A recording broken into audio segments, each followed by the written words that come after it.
दोस्तों नमस्कार। मैं हूं विजय कुमार पाल। मेरी 10 किताबें हैं जो इंग्लिश में हैं। आज सुबह मैंने हिंदी में वीडियो इंग्लिश में वीडियो इसलिए बनाया था कि जो कुछ लोग मेरे देखने वाले वो हिंदी इंग्लिश नहीं समझते हैं और लगातार लोग कह रहे थे कि आप इंग्लिश में वीडियो बनाइए।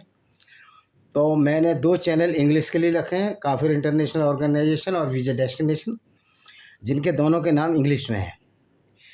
ये 2 चैनल हिंदी में रखे हैं क्योंकि मैं देख रहा हूँ हिंदी वालों का रेस्पॉन्स, इनको समझाते समझाते हम थक गए इन लोगों को, लेकिन इनके कानों में जूं नहीं रेंग रही। ये जान नहीं रहे कि वास्तव में इस्लाम क्या है।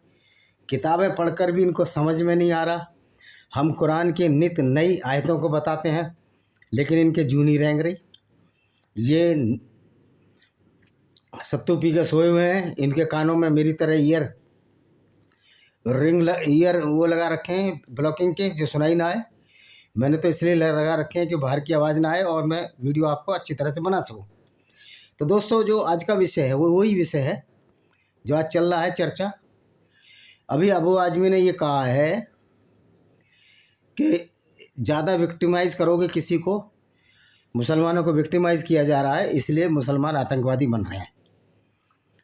तो दोस्तों, सच्चाई यह है कि मुसलमान आतंकवादी इसलिए बन रहा है कि जब वो मुसलमान पैदा होता है और वो अगर बड़ा होकर इस्लाम पर ही चलता है और इस्लाम के नाम पर जो शब्द लेता है, ओथ लेता है, वो पहली शब्द यही होती है कि पूरी दुनिया में हमको इस्लाम फैलाना है और इसके लिए किसी भी कीमत तक जाना है। ये जो विचारधारा है जो अल्लाह के नाम से फैलाई गई, एक्चुअल में ये मोहम्मदी विचारधारा है जो मोहम्मद ने अपने फ़ायदे के लिए फैलाई गई। मोहम्मद ने एक ऐसी विचारधारा को फैलाया जो मोहम्मद की मानसिक कुंठा का प्रतीक था, मानसिक कुंठा की अवधारणा थी। क्योंकि मोहम्मद साहब बचपन से ही उनके पिता गुजर गए, जन्म से पहले उनकी माँ गुजर गई और उनको दाई हलीमा ने पाला था। तो उनके अंदर एक फ्रस्ट्रेशन था। उस फ्रस्ट्रेशन को इन्होंने दूर करने के लिए झूठी झूठी कहानियाँ गढ़नी शुरू की और जब ये झूठी कहानियाँ इनकी गढ़नी शुरू की और लोगों ने इनका मजाक बनाया तो इनके अंदर एक हीन भावना का आविर्भाव हुआ और फिर इस तरह की बेवकूफ़ाना और कायराना हरकतें की जिसको हम आज इस्लाम के नाम से जानते हैं। तो दोस्तों, अब मूल विषय पर आते हैं। अबू आजमी ने कहा है कि मुसलमानों को दबाया जा रहा है इसलिए आतंकवादी बनते हैं। मोहम्मद को किसी ने नहीं दबाया था। मोहम्मद का कुरान तो अल्लाह के नाम से था, तो अल्लाह तो किसी से दबता नहीं है। फिर एक मुसलमान कैसे दब जाता है, मेरी समझ से परे है। अबू आजमी ने जो बोला, जो कि एक समाजवादी का एक मूर्ख नेता है, इस तरह एक मूर्ख राजनेता और समाजवादी पार्टी का है राजकुमार भाटी, जिसको अल्लाह और मोहम्मद बड़े प्यारे लगते हैं, जिसको वह मोहम्मद प्यारा लगता है, जो काफ़िले लूट लेते थे लगातार। और जितने भी अटैक किए इसने काफ़िलों पर जाकर किए, धन के लालच में किए, फसल के लालच में किए और बहुत सारे इसने मॉलेस्टेशन किया, महिलाओं के साथ बेइज्जती की, बेअदबी की और वो सारे क्राइम किए जो अगर आप भारत में मोहम्मद जिंदा होता तो उसको ज़मानत ना मिलती, नॉन काउंटेबल ऑफेंस होते। और आज अबू आजमी जैसे लोग इन नॉन काउंटेबल ऑफेंस इसलिए नहीं कर पा रही अपराध कि इनको जो संविधान का डंडा है, जो भारत के बेनिगल नरसिम्हा राव, B.R. अम्बेडकर साहब, राजेंद्र प्रसाद और लिखने वाले एक रायजादा साहब, जो संपूर्ण जो कमेटी थी, ड्राफ्टिंग कमेटी से लेकर कॉन्स्टिट्यूशनल कमेटी बनी और डॉक्टर, तो मैं एक को सिरे नहीं दूंगा इसको, ये बहुत लोगों का फल था जो संविधान की वजह से अबू आजमी का इस्लाम और अल्लाह फेल हो गया है। इस्लाम की गुंडागर्दी फेल हो गई है और पूरी दुनिया में इस्लाम की गुंडागर्दी आज international court of justice, international जो रूल्स हैं, लॉ हैं, उसकी वजह से फेल हो गई है।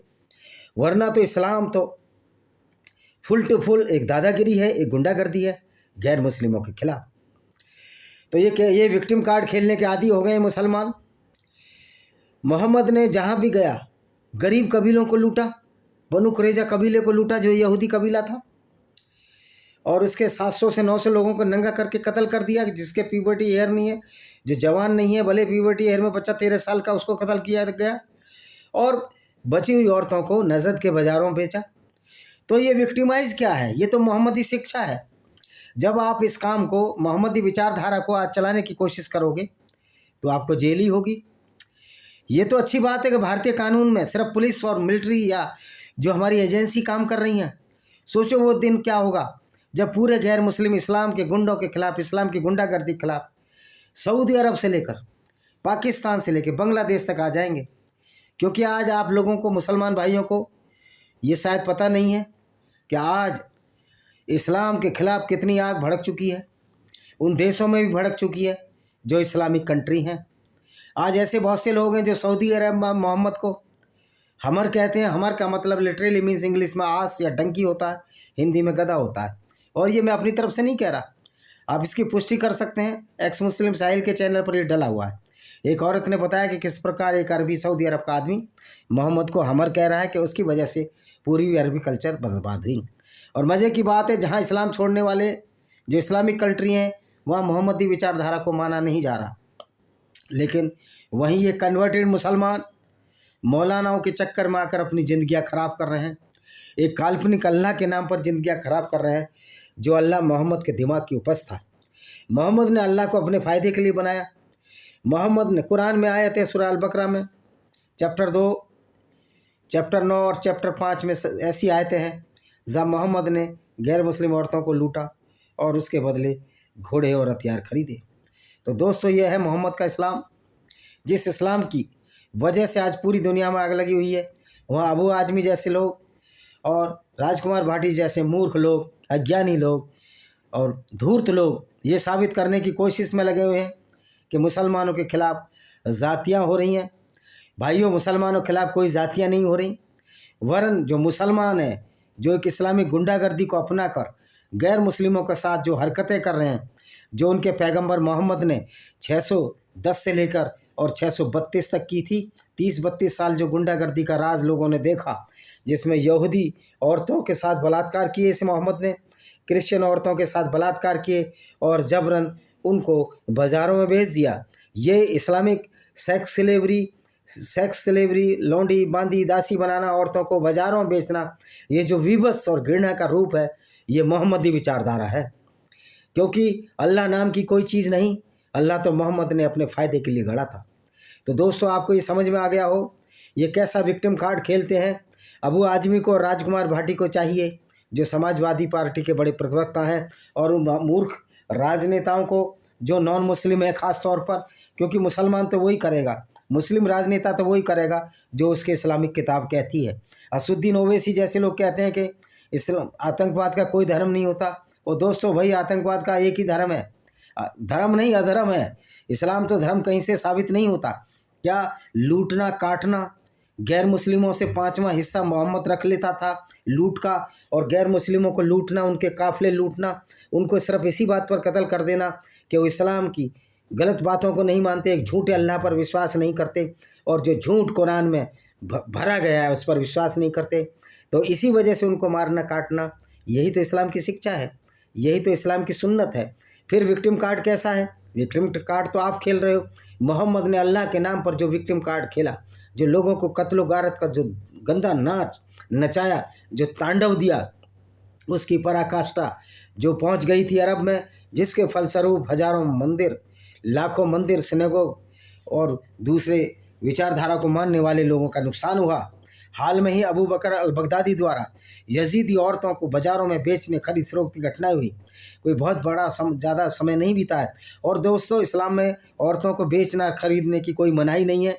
सऊदी अरब ने भी जब यूनाइटेड नेशन ऑर्गेनाइजेशन का 1956 या 65 या भी 98, अब ये लगा 1960 से लेकर 1990 के बीच में, जब इसको 1953 में शायद या इसने साइन किए, जब इस्लाम के डंडे से बड़ा यूनाइटेड नेशन ऑर्गेनाइजेशन का डंडा हुआ और अल्लाह से बड़ी ताकत गैर मुस्लिम यूनाइटेड नेशन ऑर्गेनाइजेशन के पास आई, तब इस सेक्स स्लेवरी पर यूनाइटेड स्टेट जो सऊदी अरबिया है उसने हस्ताक्षर किए।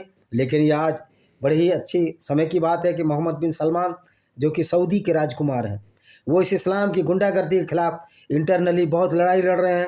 हदीसों को ख़त्म करा दिया है, क्योंकि हदीसों की वजह से, लेकिन हदीसों को ना पढ़ना न पढ़ने की वजह से ही मुसलमान नहीं भटकेंगे, लेकिन हदीसों से एक और लोगों को एक्सपोज हो गया कि वास्तव में हदीस है क्या। हदीस वो है जो मोहम्मद ने अपनी ज़िंदगी में वो कार्य किए जो कि पूर्णतः हिंसात्मक थे, पूर्णतः मानवता विरोधी थे, पूर्णतः सभ्यता के परे थे। उनका ये अंदाज कि काफिले को लूटना, उनको बाज़ारों भेजना, ये बारबरिक जो विचारधारा थी, इसको किसी भी तरह से आधुनिक सभ्यता के दौर में उचित नहीं ठहराया जा सकता। तो अबू आदमी जैसे बेशरम लोगों को मेरा यही कहना है कि तुम जरा अपने मोहम्मद के कारनामों को पढ़ो, मोहम्मद की विचारधारा को पढ़ो, मोहम्मद ने क्या काम किए, ये 6 किताबें आप पढ़ लो। मैं बता रहा हूँ, तुम तो मुसलमान हो, शायद तुमने ज़िंदगी में वो किताबें नहीं पढ़ी होंगी। सही बुखारी की हदीस पढ़ लो, सही मुस्लिम की हदीस पढ़ लो, सुनन अल दाऊद पढ़ लो, सुनन अल नसाई पढ़ लो, अल तिरमिजी कर लो, सीरत रसूलुल्लाह कर लो जो कि बहुत ऑथेंटिक है, जो इब्ने इसाक जो मोहम्मद की मृत्यु के बाद 68 साल बाद पैदा हुए थे, उसमें चैन ऑफ नरेशन है। क्योंकि मोहम्मद के ज़माने के जो छोटे बच्चे थे उस समय 68 साल, ये जो 10 साल या 15 साल के बच्चे थे जब इब्न इसाक पैदा हुआ तो वो 75-80 साल के थे। यानी कि इब्न इसाक जब 15-20 साल का था तो वो लोग बता सकते थे कि हमने मोहम्मद के करैक्टर को अपने बचपन में कैसे देखा है। और जो बचपन में देखा हुआ चीज़ होती है उसमें बच्चे कभी झूठ नहीं बोलते। तो वो सारी किताब सीरत रसूलुल्लाह में लिखा है मोहम्मद ने, पेज नंबर 83, अध्याय नंबर 83, पेज नंबर 465 पर, कि मोहम्मद ने कैसे बनु कुरैजा यहूदी औरतों को बाज़ारों में बेच दिया था। और यहूदी कबीले का, बनु कुरैजा कबीले का कोई दोस्त भी नहीं था, ये खुद ही वहाँ जाकर अटैक किया। कि मोहम्मद ने बोला कि तुमने हमें खंदक की लड़ाई में साथ नहीं दिया, जो ट्रेंच वार थी। और ट्रेंच वार सिर्फ इसलिए हुई थी कि मोहम्मद काफ़िले लूटता था, और जब मोहम्मद काफ़िले लूटता था तो यहूदी जो कि अबू सुफियान जो कि मोहम्मद का चचेरा भाई था, इसी के हासिम क्लान का था, उसने इसके खिलाफ एक जंग आरंभ की कि अब इसको सबक सिखाया जाए, क्योंकि अब पानी सर से उतर चुका है। तो दोस्तों, जब पानी सर से ऊपर आता है तो मोहम्मद के साथ भी वही किया अबू सुफियान ने जो सबको करना चाहिए था। और इवन ये मोहम्मद ने लूट में इतना अंधा हो गया, लालच में इतना अंधा हो गया कि ऊद की लड़ाई में जा पहुंचा, वहाँ औरतें और धन को लूटने के लिए, लेकिन दुर्भाग्य ने इसका साथ नहीं छोड़ा। वहाँ पर मोहम्मद के चाचा को कत्ल कर दिया गया, क्योंकि गुंडागर्दी बहुत दिन नहीं चला करती और उस समय भी लोगों ने ताबड़तोड़ मोहम्मद को जवाब दिए थे। लेकिन दुख का विषय है कि आज 14 साल बीतने के बाद आज ना हिंदू, ना ईसाई, ना गैर मुस्लिम, ना आस्तिक, ना नास्तिक ये नहीं समझ रहे कि वास्तव में इस्लाम है क्या। और इस्लाम को बचाने की कोशिश करने वाले मूर्ख राजनेता राजकुमार भाटी जैसे, जो कि दादरी से चुनाव लड़ेगा। मज़े की बात है, दादरी में मुस्लिम है ही नहीं, पता नहीं कौन सी जगह से चुनाव लड़ना चाहता है, जहां आज मुस्लिम इस्लाम को छोड़ रहे हैं और एक वोट बैंक के रूप में अपने आप को धीरे धीरे ख़त्म करते जा रहे हैं। कि कोई भी गैरतमंद मुसलमान ये नहीं चाहता कि उसका पैगंबर एक लुटेरा हो। तो भाइयों, ये जो कहते हैं कि इस्लाम, ये जो लोगों को विक्टिमाइज किया जा रहा है मुसलमानों को, अगर मुसलमानों को विक्टिमाइज किया जाता तो मोहम्मद ने 10 साल अरब में, जब उसके साथी 83 थे इस्लाम शुरू होने में, उसने बहुत सारे यहूदी देवियों को, अल्लाह, तलबन्नात, उज्जा और उनके हुब्बल देवता को गालियाँ दी थी। तो अभी लोग उसके चाचा अबू तालिब पर गए, जो कभी मुसलमान नहीं थे और ना बने थे आखिर दम तक। अबू तालिब ने कहा मैं अपने भतीजे को समझाऊंगा। और जब अबू तालिब की भी से पकड़ से बाहर हो गया तो मोहम्मद की बेगैरती, बेशर्मी देखिए। जब उससे एक व्यक्ति ने पूछा कि तुम्हारे चाचा अबू तालिब तो गैर मुस्लिम मरे थे, क्या वो नरक में जाएंगे, और तुम्हारे माता पिता भी मुस्लिम नहीं थे? तो मोहम्मद ने कहा, उस व्यक्ति को जवाब दिया, आपके पिता भी जहन्नुम की आग में जलेंगे और मेरे माता पिता भी जहन्नुम की आग में जलेंगे, क्योंकि वो मुसलमान नहीं थे। तो यही ऐसा बेगैरत व्यक्ति जो अपने माँ बाप की कदर ना करता हो, जिनसे जन्म नहीं लिया हो, और झूठे लालच और घोर स्वार्थ के चक्कर में, काम लिप्सा के चक्कर में, धन लिप्सा के चक्कर में लोगों को बेवकूफ़ बनाता हो कि 72 हूरें मिलेंगी, 73 हूरें मिलेंगी। लेकिन किसने देखा क्या हूरें मिलेंगी? क्या कोई बताना आया था? और उस विचारधारा को मानने वाले जब इस्लाम के अनुसार इसी तरह के कार्य करते हैं तो निश्चित तौर पर वो सर्टिफाइड आतंकवादी हैं। अगर कोई मुसलमान सच्चे इस्लाम को मानता है, 5 व्यक्ति नमाज पढ़ता है, तो अब 38 बार तो हमको गैर मुस्लिमों को गाली देता है कि गैर मुस्लिम गंदे हैं, नाचीज हैं, और अल्लाह इन पर कहर ढाए, इनको कत्ल करे। तो आप शुरू से जब ये नफ़रत का लवादा पहनकर, जो मोहम्मदी लवादा है, उसको ओढ़कर सोते हो, और फिर आपको ये उम्मीद है कि कोई फूलों के गुलदस्ते आपको भारतीय सेना देगी या भारतीय पुलिस देगी या पूरी दुनिया के गैर मुस्लिम देंगे, ये संभव नहीं हो सकता। ऐसी विचारधारा के लिए कोई गुलदस्ते लोगों ने तैयार नहीं कर सकते करे हैं। 1400 साल ये गाड़ी चल गई, एक झूठ और फरेब पर ये जो खटारा गाड़ी चल गई, अब इस गाड़ी को रुक जाना ही होगा, क्योंकि इस्लाम की वजह से अगर इस्लाम इसी तरह आगे बढ़ता रहा तो बहुत खून खराबा होगा और पूरा विश्व तृतीय विश्व युद्ध के लिए तैयार है, जिसमें बहुत भारी क्षति उन मुसलमान भाइयों की होगी जो बेचारे अल्लाह के झूठ को, अल्लाह को महान मानकर दिन रात अल्लाह अल्लाह किया करते हैं और पैगंबर मोहम्मद को अपनी शिक्षा में ग्रहण करते हैं। एक मुकर्रम अकर्रम है यहाँ हापुड़ ज़िले के एक पठान जो अफगानिस्तान 12 गांव बने 12 बस्ती, वो अपनी माँ को 80-85 साल की माँ को कहता है, अम्मा कैसी मेरे को किसकी सुन्नत पर चलना चाहिए, शिक्षा पर चलना चाहिए। तो बेचारी बूढ़ी अम्मा को पता ही नहीं कि मोहम्मद ने औरतें लूटी, उनके साथ बलात्कार किया, सफिया के साथ 3 दिन बलात्कार किया। वो कह रही है हमको मोहम्मद की सुन्नत पर चलना चाहिए। गोवा किस तरह लोगों का ब्रेन वॉश हो चुका है। तो ये जो अबू आज़मी ये विक्टिम कार्ड खेल रहे हैं, विक्टिम कार्ड चलने वाला नहीं है। तुम्हारा पैगंबर काफिले लूटे, उसको आप कहोगे मजबूरी थी, काफिले लूटने की क्या मजबूरी थी। तुम्हारा पैगंबर लोगों को कत्ल करे इस बात पर कि इस्लाम नहीं मानते, उसमें क्या मजबूरी थी। तो दोस्तों ये विक्टिम कार्ड अबू आज़मी तुम्हारा चलने वाला नहीं है। तुम्हारा जो मोहम्मदी विचारधारा थी मोहम्मद के साथ ख़त्म हो गई और अल्लाह नाम की कोई चीज़ नहीं है। अब ये इस्लामी गुंडागर्दी चल नहीं सकती और इसमें कोई हेट स्पीच भी नहीं है। ये तुम्हारी किताबों में लिखा जो मैंने कहा है, इसलिए तो यूट्यूब स्ट्राइक नहीं मारता अब हमारी विचारधारा को, क्योंकि हम तो पूरा प्रूफ देते हैं, तुम्हारी किताबों से देते हैं। अगर तुमको बुरा लगता है तो आप अपनी हदीसों को जला दीजिए, फेंक दीजिए ट्रक के आगे। लेकिन अगर आप हदीसों को जला देंगे तो कुरान में तो नमाज का भी जिक्र नहीं है, कितने वक्त की नमाज पढ़नी है। कुरान में तो ईद का भी जिक्र नहीं है। कुरान में तो मोहम्मद की उस नकली यात्रा का भी जिक्र नहीं है कि अल्लाह से मिलने चले गए और ऐसे घोड़े पर सवार होकर, जो घोड़ा आज तक हमने देखा ही नहीं। मास्टर डिग्री मेरी साइंस में, जूलॉजी में, लेकिन ऐसा घोड़ा ना एवोल्यूशन थ्योरी में है ना कहीं हिस्टोरिकल थ्योरी में। जो मिथ बनाया गया मोहम्मद ने, मिथ के नाम पर आप किसी का कत्ल नहीं कर सकते। आप दिल्ली में ब्लास्ट कर सकते हैं, सब जगह ब्लास्ट कर सकते हैं। इससे ये भी सिद्ध होता है वो कोई डॉक्टर हो जाए, चाहे कोई वकील हो जाए, कितना भी पढ़ लिख जाए मुसलमान, अगर वो इस्लाम को मानता है, इस्लाम की विचारधारा को मानता है, तो मूर्ख ही रहता है और झूठी कल्पना और अंधविश्वासों पर टिप्पणी पर चलता है। तो लोगों को दूसरे धर्मों पर टिप्पणी करने से पहले ये सोच लेना चाहिए कि तुम्हारा पैगंबर के मोहम्मद का करैक्टर आप कैसे सुधार सकते हैं।